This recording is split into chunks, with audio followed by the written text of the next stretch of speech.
ಯಾವ ರೀತಿ ಈ ಇಸ್ಲಾಂ ಭಯೋತ್ಪಾದನೆ ಜಗತ್ತಿನಲ್ಲಿ ಇವತ್ತೇನು ಒಂದು ದೊಡ್ಡ ಸವಾಲಾಗಿದೆ. ಅದಕ್ಕೆ ನಾವೆಲ್ಲ ಒಂದಾಗಿದೆ ಇದ್ದಿದ್ರೆ ಇವತ್ತು ನಾವು ಭಾರತ ಹಿಂದೂ ರಾಷ್ಟ್ರ ಉಳಿಲಿಕ್ಕೆ ಸಾಧ್ಯ ಇಲ್ಲವಂಥ ಸಂಕಲ್ಪದೊಂದಿಗೆ ಪ್ರತಿಯೊಂದು ವಾರ್ಡ್ನಲ್ಲಿ ಪ್ರತಿಯೊಂದು ಓಣಿಯಲ್ಲಿ ಸಹ ಇವತ್ತು ಹಿಂದೂ ಸಮ್ಮೇಳನವನ್ನು ನಾವು ಮಾಡ್ತಾಯಿದ್ದೀವಿ.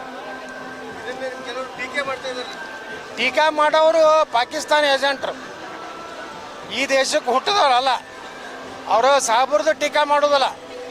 ದೇಶದ್ರೋಹಿ ಮತ್ತು ನಮ್ಮ ದೇಶದಲ್ಲೇ ಇದ್ದಿದ್ದು ಇಸ್ಲಾಮವನ್ನು ತುಷ್ಟೀಕರಣ ಮಾಡುವಂಥ ರಾಜಕಾರಣಿಗಳು ಇದನ್ನು ಟೀಕೆ ಮಾಡ್ತಾರೆ.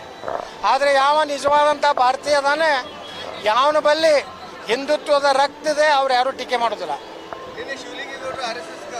ನೋಡ್ರಿ, ಅವು ಏನು ತಿಳಿತದ ಶಿವಲಿಂಗೇಗೌಡರು ಈ ರೀತಿ ಅವರು ಸಂಘದ ಹೆಸರು ತಗೊಂಡಿದ್ದು ಭಾಳ ಅತ್ಯಂತ ವಿಷಾದ.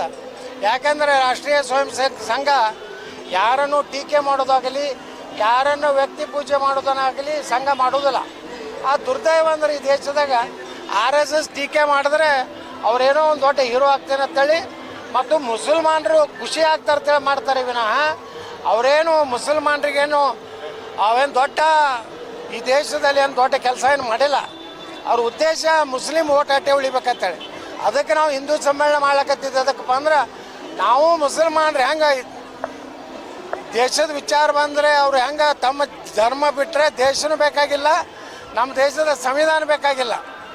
ಅವ್ರು ಹೆಂಗದಾರೆ. ಆದರೆ ನಮಗೆಲ್ಲ ಹಿಂದೂಗಳಿಗೆ ಭಾರತ ಬೇಕು, ನಮ್ಮ ಸಂವಿಧಾನ ಬೇಕನ್ನುವಂಥ ಪರಿಕಲ್ಪನೆಯೊಂದಿಗೆ ರಾಷ್ಟ್ರೀಯ ಸ್ವಯಂ ಸಂಘ ಈ ಹಿಂದೂ ಸಮ್ಮೇಳನ ಮಾಡ್ತಾಯಿದೆ. ಇಂಥ ಸಣ್ಣ ಪುಟ್ಟ ಚಿಲ್ಲರೆ ರಾಜಕಾರಣಿಗಳು ಮಾತಾಡಿದ್ರೆ ಸಂಘಕ್ಕೆ ಇವತ್ತು ಸೂರ್ಯನಿಗೆ ಉಗುಳ್ದಂಗೆ ಆಗ್ತದೆ. ಸೂರ್ಯನಿಗೆ ಉಗುಳಿದ್ರೆ ಏನಾಗ್ತದೆ, ನಮ್ಮ ಮೈ ಮ್ಯಾಗೆ ಬೀಳ್ತದೆ. ಅದಕ್ಕೆ ಸಂಘದ ಹೆಸರು ತೊಗೊಲಿಕ್ಕಂದ್ರೆ ರಾಹುಲ್ ಗಾಂಧಿಗೂ ನಿತ್ಯ ಹತ್ತೋದಿಲ್ಲ, ಪ್ರಿಯಾಂಕಾ ಖರ್ಗೆಗೂ ನಿತ್ಯ ಹತ್ತೋಲ್ಲ.